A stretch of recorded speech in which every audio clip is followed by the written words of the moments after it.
علما لیکي چې صرف د دین په یوه شعبه باندې سړی نه خلاصېږي.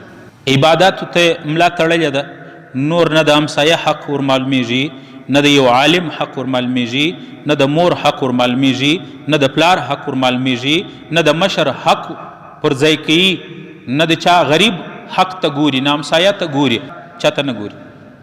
دا عبادت هم د سړي د خلاصون ذمواري نه ده، دا ګارانټي نه ده چې په دې عبادت به سړی خلاصېږي. ځکه دین څو شعبې دي، په هغه شعبو کې یوه شعبه ده معاشرت، انسانانو سره به زندگی او گزاره څنګه سړی کی.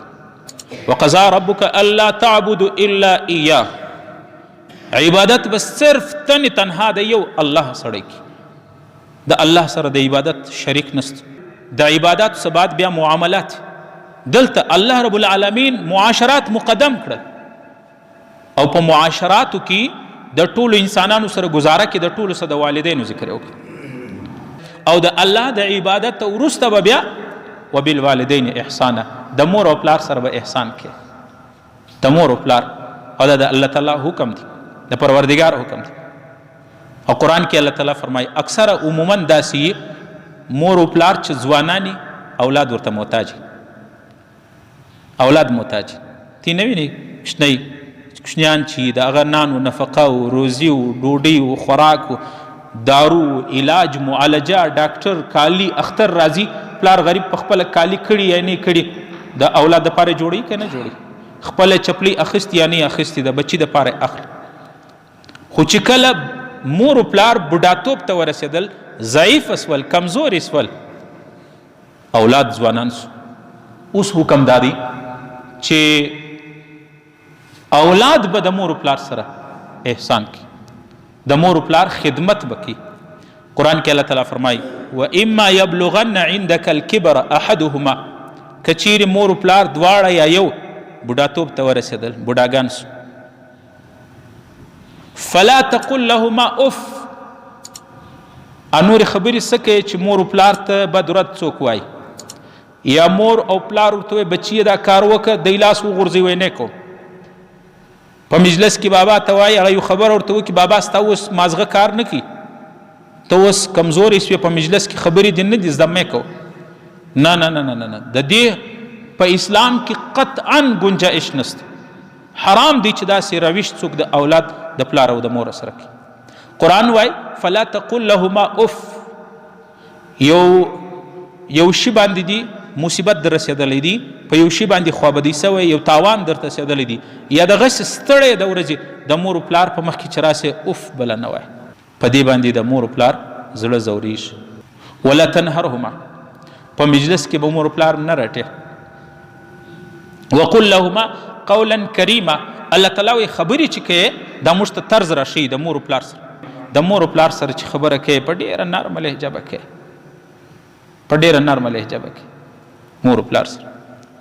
واخفض لهما جناح ذل من الرحمه، او خپل روش به، انداز به، گفتار به هم نرم کوې، د غم خبره به مور و پلار ته نه کوې، داسې خبره او واقع به نه ورته کوې چې د هغو زړه خفګان پیدا کړي، د هغو زړه ناراضه سو.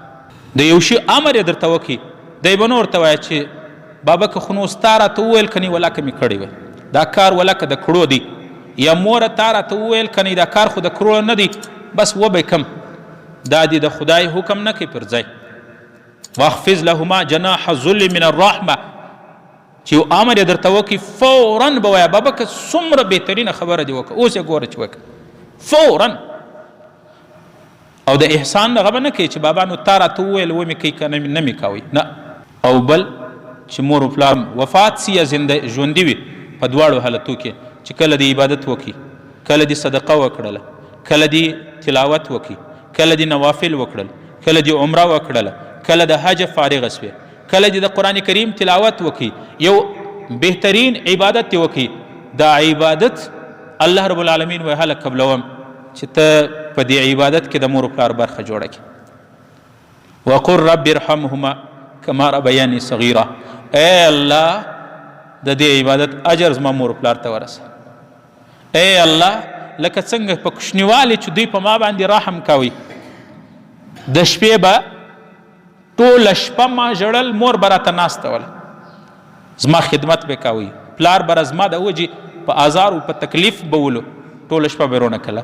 الله زما په دې عباداتو کې د دوی اجر او د دوی ثواب او د دوی برخه وکړي. یو عالم لیکي چې د هغه سړي دعا لازمي قبلیږي چې دوه اشخاص پکې یاد کړي. یو د دعا په اول او په آخر کې چې د رسول الله نوم مبارک یاد کړي، درود شریف ووایه، دا دعا الله نه رد کړي.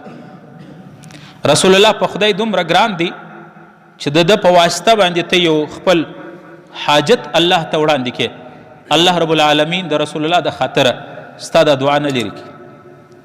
او دویم چې د مور و پلار حصه پکې وکړي، الله زما په دې عبادت اجر ثواب زما مور ته زما پلار ته وبخښي، په دې باندې الله ډېر خوشحاله کیږي.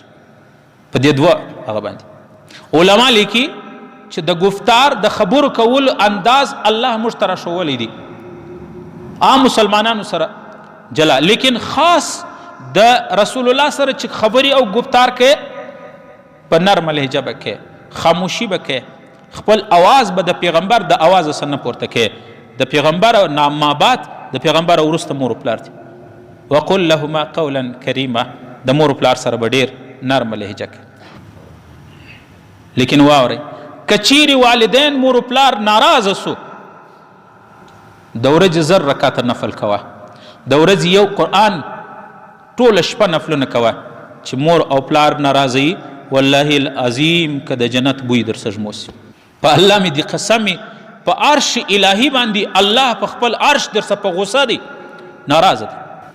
یو حدیث کې راځي سخط رضا الرب فی رضا الوالدین، د رب العالمین خوشحالي د مور پلار خوشحالي کې، مور پلار خوشحاله دي رب العالمین خوشحاله دي، مور پلار ناراضه دي رب العالمین. وسخط رب فی سخط الوالدین، د الله ناراضگی د مور پلار په ناراضگی. پیغمبر ورته شریک کړي دي دوه حدیث دي.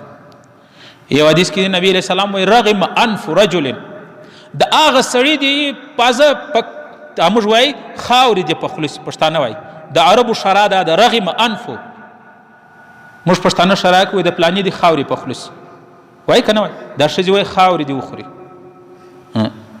موږ وایي پلانې دی خدای خوار کړي. الله رسول وایي خاورې دې په خلص. د هغه انسان ادرک ابویه عند الكبر احدهما او كلاهما فلم يدخل الجنه. رسول الله وی خوار دي سي هغه سړی، خاورې دې په خوله سي، ناکامه دي سي، نامراده دي سي هغه سړی چې مور و پلار یې دواړه یا یو بوډاتوب ته ورسېدل او دی په دنیا کې جنت نه ځینې وګټي، په دنیا کې له دوی څه جنت نه واخلي. پیغمبر علیه السلام وی دا دي هلاک و تباه سي، برباد سي. د مور و پلار دومره مقام دی. الله رب العالمین دی د مور و پلار خدمت کول، د مور و پلار حقوق ادا کولو توفیق نصیب کړي. که د چا ژوندي نن دې د خپل مور و پلار څخه معافي واخلي، د چا وفات سوي دي علما لیکي د هغه طریقه دا ده چې څومره اعمال کوې څومره دې وس کېږي مور و پلار پسې عمل کوه، دعا کوه یا الله د دې اجر و ثواب زما والدینو ته. امید دی که ناراضه وفات سوي الله به در سره راضي کړي. او داسې نه چې یو د مور و پلار خدمت آخرت په جوړیږي، دنیا هم د مور و پلار په خدمت جوړیږي، آخرت هم په جوړیږي. د مور و پلار خدمت رضا داسې شی ده چې د دنیا نعمتونه هم راکشي، د آخرت جنت ټکټ او د جنت ذمه داري هم. یو استاذ بیمار سو، زما استاذ قاضي حمید الله صاحب رحمه الله دا واقع بیان، نو شاګردان ورته بیمار پرسۍ دپاره رال. یو شاګرد ناوخته رالی هفته 10 ورځې بعد، او استاذ ورته وایي بچیه ټول ستا انډیوالان دا زما شاګردان رالو، ته ناوخته رالی ولې؟ هغه ورته وایي استاد جي زما مور ناجوړه وه، د مور د خدمت دا مې څوک نه و، بل ورور مې په سفر تللی و چې هغه رالی، اوس زه ستا خدمت ته حاضر سوم. او استاذ څه ورته وایي؟ وایي بچیه علمي کارنامې به دې دومره نه وي، ځکه د استاذ خدمت او د استاذ بیمار پرسی دې ډېره نه وه کړله، خو لیکن د مور د خدمت په وجه به دې دنیا بیخي زیاته سي. علما لیکي وایي د هغه شاګرد د هغه عالم علمي خدمات خو دومره ونه کړل، لیکن دنیا الله د مور د خدمت په وجه باندې دومره ورکړله چې دته خپله د دنیا حساب نه معلوم زما څومره دولت. موږ هغې چې راس مینې له یې غوټه راخستي مور چې ضروري ورته ویلي بچی دا راوړه مور یې یې سو او بیا هلته دا هغه کوي شکایتونه کوي مولوي صاحب و کاروبار ته لاس ور واچوم پر مخ نه ځي ته چې مور مینه نازیې او مور خوابدې کوې په والله العظیم که ګټه دي په دنیا ولیدل. یو حدیث کې راځي پیغمبر علیه السلام سي صحابي پوښتنه وکړه یا رسول الله ما حق الوالدین د مور او پلار څه حق دی؟ نبی علیه الصلاة والسلام ورته وفرمایل هما جنتک و نارک مور و پلار ستا جنت هم دی جهنم هم دی ستا خوښه ده مور و پلار راضي کې بس جنت مور و پلار ناراضه کې جهنم دی. یو روایت کې راځي پیغمبر علیه السلام فرمای الوالد اوسط ابواب الجنه پلار د جنت سنټر د مابین دروازه ده فان شئت فاعزا ذلك الباب او احفظ کدی خوښه ده دا دروازه ماته که ضایع یا به نسې ورننوتلی او کدی خوښه ده د دې حفاظت وکړه. الله رب العالمین دې د والدینو خدمت کول موږ ته نصیب کړي. الله رب العالمین دې د والدینو رضامندي موږ ته نصیب کړي.